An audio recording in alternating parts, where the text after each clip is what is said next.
नमस्कार दोस्तों, ओम श्री गणेशाय नमः।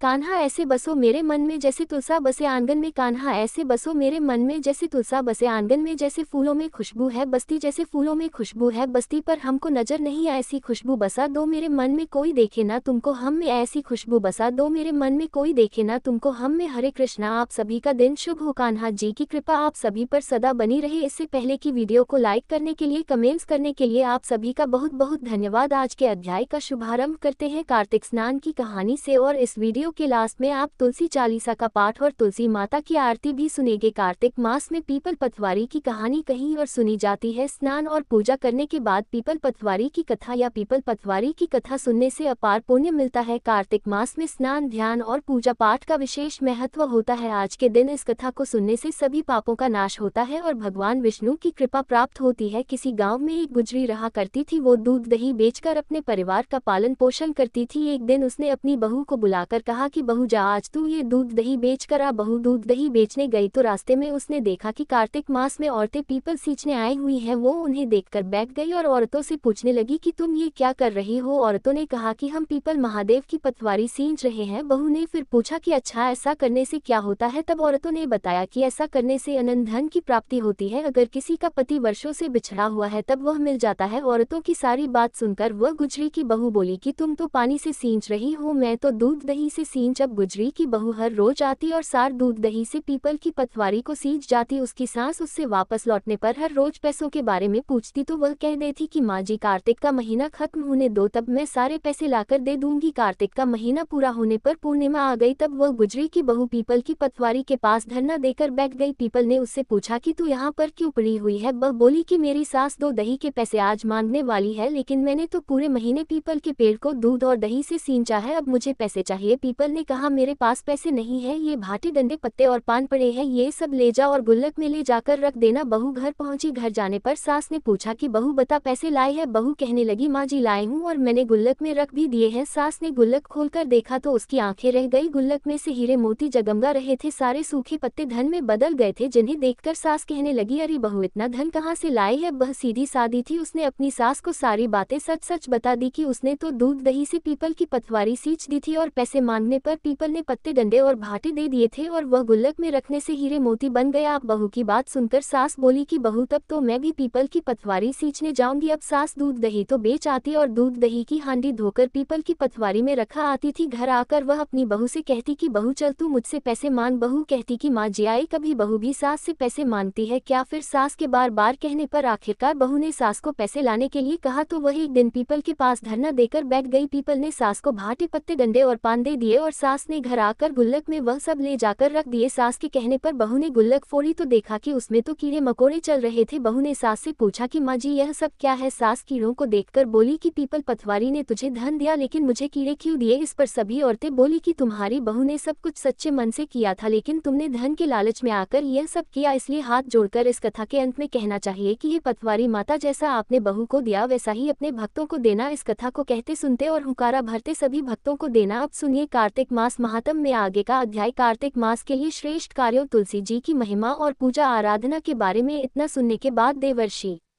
नारद ने श्री ब्रह्मा जी से प्रार्थना की कि हे जगत पिता, अब आप मुझे कृपा करके उस उत्तम देवता के बारे में भी बताए जिनका पूजन इस माह में किया जाता है। ब्रह्मा जी ने उत्तर दिया, हे वत्स, गंडकी नदी के उत्तर की ओर गिरजा के दक्षिण में 40 कोश की भूमि महाक्षेत्र कहलाती है। वहां पर शालिग्राम और गोमती चक्र पाए जाते हैं। इनका पूजन करने और चरणामृत लेने से मनुष्य मुक्ति प्राप्त कर लेता है। चरणामृत लेते समय यह मंत्र उच्चारण करना चाहिए। मंत्र है, ओम अकाल मृत्यु हरण सर्व व्याधि विनाशम विष्णु पादोदकम पित्वा पुनर्जन्म ना विद्यते। जिस गोमती में एक चक्र हो उसको सुदर्शन, जिसमें 2 चक्र हो वह नारायण, और जिस गोमती में 3 चक्र हो उसे अच्युत, और जिसमें 4 चक्र हो उसे जनार्दन, जिसमें 5 चक्र हो उसे वासुदेव, 6 चक्र वाले को प्रद्युम्न, 7 चक्र वाले को संकर्षण, 8 चक्र वाले को नलकुवर और 9 चक्र वाले को व्यूह और 10 चक्र वाले को दशावतार कहते हैं। इनके दर्शन मात्र से ही मनुष्य मोक्ष को प्राप्त हो जाता है। जो भगवान के सामने वीणा या वंशी हो जाता है या गायन करता है वह भी स्वयं भगवान को प्राप्त हो जाता है। जो भगवान के आगे कार्तिक मास में मृदंग बजाता है भगवान भगवान उसे अपना सर्वप्रिय भक्त समझते हैं। जो भगवान के सामने नित्य श्रद्धा से धूप जलाता है वह कभी नरक में नहीं जाता। शंख में भरा हुआ या भगवान पर अर्पित किया हुआ जल अंगों से स्पर्श करने पर संपूर्ण रोग और पाप नष्ट होकर मनुष्य मुक्ति को प्राप्त कर लेता है। पूजन चाहे मंत्रों द्वारा पूरे विधि विधान से किया जाए या फिर सामान्य रूप से, परंतु मन में श्रद्धा सच्ची होनी चाहिए। पूर्ण श्रद्धा और निष्ठा से किया गया कार्तिक मास का स्नान, ध्यान, पूजा पाठ और व्रत अत्यंत फलदायी होता है। देवर्षि नारद स्वयं परम ज्ञानी थे। आप ब्रह्मा जी से यह सभी प्रश्न हम संसार प्राणियों की भलाई के लिए कर रहे थे। अतः अब श्री ब्रह्मा जी से देवर्षि नारद ने पूछा, हे पितामह, अब आप कार्तिक मास में जो दीपदान आदि किया जाता है उसका महात्म सुनाने की कृपा कीजिए। नारद जी का ये प्रश्न सुनकर ब्रह्मा जी बोले, हे पुत्र, दीप चाहे स्वर्ण का हो या चांदी का, तांबे का हो या मिट्टी का, अपनी सामर्थ्य और श्रद्धा के अनुसार कार्तिक मास में दान अवश्य ही करना चाहिए। कार्तिक मास में दीप दान करने से समस्त पापों का नाश हो जाता है। दीपक भगवान की मूर्ति के आगे, तुलसी जी के पास में, ब्राह्मण के घर में या वन में, वृक्ष के नीचे अथवा गौशाला में या धर्मशाला के आले में शाम के समय जलाया जाता है। दीपक घी का जलाए या तेल का, परंतु उसे पूरे महीने तक जलाना चाहिए। ब्राह्मण के घर दीपक जलाने से अग्निष्टोम यज्ञ का फल प्राप्त होता है। जो ऊंचे स्थान पर अथवा ऊंचे खंभे पर दीप जलाते हैं उनसे धन की वृद्धि होती है और वैकुंठ में निवास मिलता है। दीप जलाते समय भगवान से प्रार्थना करनी चाहिए और कहना चाहिए कि हे भगवान, आपके ही लिए मैं हर दिन कार्तिक मास में दीप जलाती हूँ। कार्तिक मास में मथुरा, माघ में प्रयाग और वैशाख में हरिद्वार में स्नान और निवास करें तो यह अत्यंत ही उत्तम होता है। जब सूर्य तुला, मकर अथवा मेष राशि में हो उस समय किए जाने वाले नियम, व्रत, पूजा और दान बहुत ही शुभ फल देते हैं। इन महीनों में किए हुए व्रत, दान और शुभ कर्मों से सभी पापों का नाश हो जाता है। जिस प्रकार भगवान भास्कर के अर्थात सूर्य के उदय होने से अंधकार का नाश हो जाता है और वज्र से पर्वत का, गरुड़ के भय से सर्पों का, पवन से मेघ का, ध्यान से दुख का और सिंह के भय से मृगों का नाश हो जाता है, ठीक उसी प्रकार श्री मथुरा जी के दर्शन मात्र से ही सभी पापों का नाश हो जाता है। कार्तिक मास में स्नान और जागरण, दीप दान, तुलसी जी का दर्शन, पूजन, भगवान के मंदिर में झाड़ू लगाना, साफ सफाई करना, गाना बजाना, भगवान की कथा सुनना सुनाना, कीर्तन करना कराना, ये सब शुभ कार्य होते हैं। इनके करने से श्रेष्ठ फलों की प्राप्ति होती है। पूर्व जन्म के पापों को नष्ट करने के लिए कुछ न कुछ दान, भजन, पूजन आदि करना अति उत्तम रहता है। श्री ब्रह्मा जी के मुख से पूर्व जन्म के पाप शब्द सुनकर देवर्षि नारद ने पूछा, हे विधाता, अभी अभी आपने कहा कि कार्तिक मास में स्नान दान करने से पूर्व जन्म के पाप भी नष्ट हो जाते हैं, तो किसी को ही कैसे पता चलेगा कि उसने अपने पूर्व जन्म में किस प्रकार के पाप किए हैं? किस प्रकार हम अपने पूर्व जन्म के पापों को जान सकते हैं? ये सुनने की भी मेरी इच्छा है। सो हे पितामह है, अब आप कृपा करके इस बारे में भी बताए। श्री ब्रह्मा जी बोले,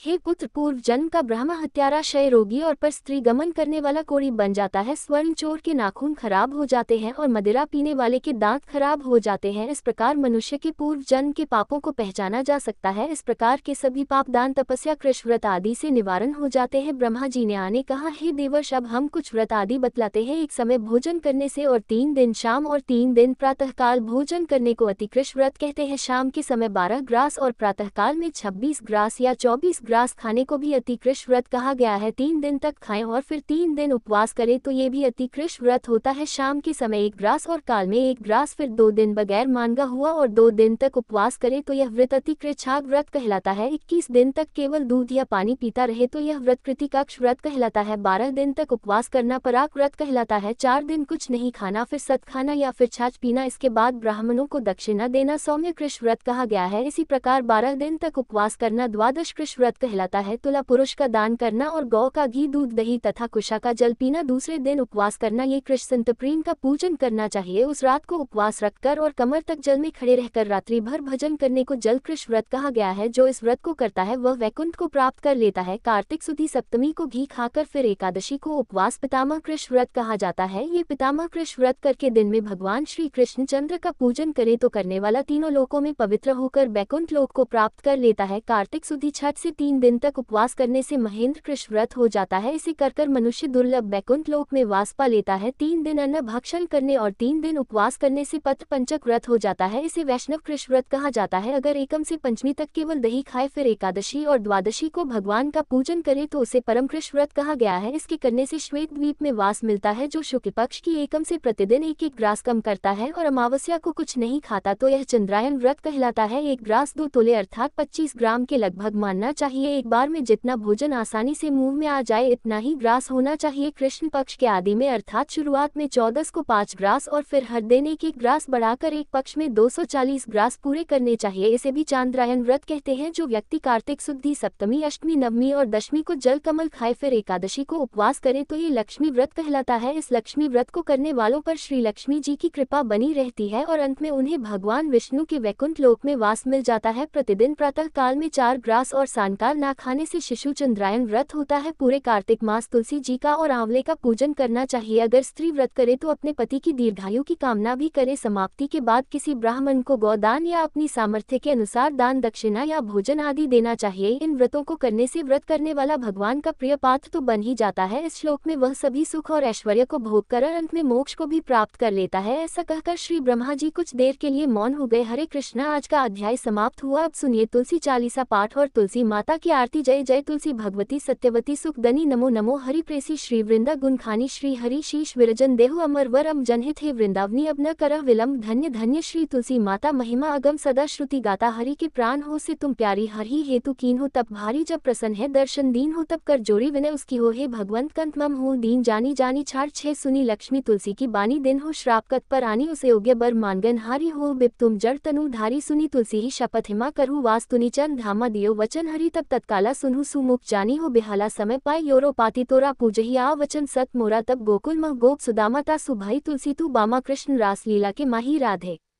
शक्य प्रेम लखी नहीं दियो श्राप तुलसी तत्काला नरलोक ही तुम जन्म बाला योगो बह दानव राजा शंख चूर्ण नामक शिर ताजा तुलसी भता सुखी नारी परम सती गुण रूपगा रस दव कल्प बीती जब गया हो कल्प तृतीय जन्म तब भय हो वृंदा नाम भयो तुलसी को असुर जलंधर नाम पति को करती द्वंद अतुल बल धामा कीन्हा शंकर से संग्रामा जब निज सैन्य सहित शिवहारे मरही न तब हर हर ही पुकारे पतिव्रता वृंदा थी नारी को न सके पति ही संग हारी तब जलंधर ही भेष बनाई वृंदा धिग हरि पहुँचो जाय शिव हित लही करी कपट प्रसंगा कियो सतीत्व धर्म तो ही भांगा भयो जलंधर कर संग हारा सुनी उर्शो को पारा ते क्षण दियो कपट हरि तारी लखी वृंदा दुख गिरा उचार जलंधर जस हत्य अभिता सोई रावण तस हर ही सीता अस्प्रस्तर सम हृदय तुम्हारा धर्म अखंडी मम पति है सहारा यही कारण लही श्राप हमारा होवे तनुपाषाण तुम्हारा सुनी हरि तुरंत ही वजन उचार दियो श्राप बिना विचारे लखो न निज करतूत पति को लन्हियो जब पार्वती को जन्मती तू असो जड़ रूपा जगमग तुलसी विटप अनुपा धगवर रूप हम शालीग्रामा नदी गंडक बीच लला जो तुलसी दल हम ही चरिंग है सब सुख भोग परम पद पई है बिनु तुलसी हरि जलत शरीरा अतिशय उठत शीश और पीरा जो तुलसी दल हरि शिर धारित सो सहस्त्र घट अमृत दारित तुलसी हरि मन रंजन हारी रोग दोष दुख भांजनी हारी प्रेम सहित हरि भजन निरंतर तुलसी राधा में नाही अंतर व्यंजन हो 56 हो प्रकारा बिन तुलसी दल ना हरि प्यारा सकल तीरथ तुलसी तर छही लह मुक्ति जन संशय नाही कवि सुंदर एक हरि गुण गावत तुलसी निकट सहस गुण पावत बसत कर दुर्वासा धामा जो प्रयास ते पूर्व लला मा पाठ कर ही जो नित नर नारी हो ही सुख भाष है त्रिपुरारी तुलसी चालीसा पर तुलसी तरुग्रह धारी दीप दान करी पुत्र फल पाओ बंध नारी सकल दुख दरिद्र हरि हार हुए परम प्रसन्न आशय धन जन लड़ी कर बसी पूर्णा अतलाही अभिमत फल जगत महलाही पूर्ण सब काम जदल पही तुलसी तह सहस बसी हरि राम तुलसी महिमा नाम लख तुलसी सोच सुख राम मानस 40 रचो जगमग तुलसीदास प्रेम से बोलिए तुलसी महारानी की जय। तुलसी महारानी नमो नमो हर की पटरानी नमो नमो तुलसी महारानी नमो नमो धन्य तुलसी पूर्ण तप कीनो शालिग्राम बनी पटरानी नमो नमो तुलसी महारानी नमो नमो हर की पटरानी नमो नमो जा की पत्र मंजरी कोमल श्रीपति कमल चरण लिपटानी नमो नमो तुलसी महारानी नमो नमो हरि की पटरानी नमो नमो कौन महीने बोई रानी तुलसा कौन महीने हुई हरियाली नमो नमो तुलसी महारानी नमो नमो हर की पटरानी नमो नमो कौन महीने हुई तेरी पूजा कौन महीने हुई पटरानी नमो नमो तुलसी महारानी नमो नमो आषाढ़ मास में बोई रानी तुलसा सावन महीने हुई हरियाली नमो नमो तुलसी महारानी नमो नमो हरि की पटरानी नमो नमो कार्तिक मास में हुई तेरी पूज मंगसिर मास हुई पटरानी नमो नमो तुलसी महारानी नमो नमो हर की पटरानी नमो नमो धूप दीप नैवेद्य आरती पुष्पन की वर्षा बरसानी नमो नमो तुलसी महारानी नमो नमो हर की पटरानी नमो नमो 56 भोग शून्य शून्य व्यंजन बिन तुलसी हरि एक न मानी नमो नमो तुलसी महारानी नमो नमो हर की पटरानी नमो नमो जो तुलसी को सवेरे गाए श्री कृष्ण के दर्शन पाए नमो नमो तुलसी महारानी नमो नमो हर की पटरानी नमो नमो जो तुलसी को दोपहर गाए खीर खान का भोग लगाए नमो नमो तुलसी महारानी नमो नमो हर की पटरानी नमो नमो जो तुलसी को सांझ को गाए श्री कृष्ण की आरती उतारे नमो नमो तुलसी महारा नमो नमो हर की पटरानी नमो नमो जो तुलसी को रात को गाए श्री कृष्ण के चरण दबाए नमो नमो तुलसी महारानी नमो नमो हर की पटरानी नमो नमो सब सखी मैं तेरो यश गावे भक्ति दान दीज महारानी नमो नमो तुलसी महारानी नमो नमो हर की पटरानी नमो नमो तुलसी महारानी नमो नमो हर की पटरानी नमो नमो। उम्मीद है आज की यह वीडियो आपको पसंद आई होगी।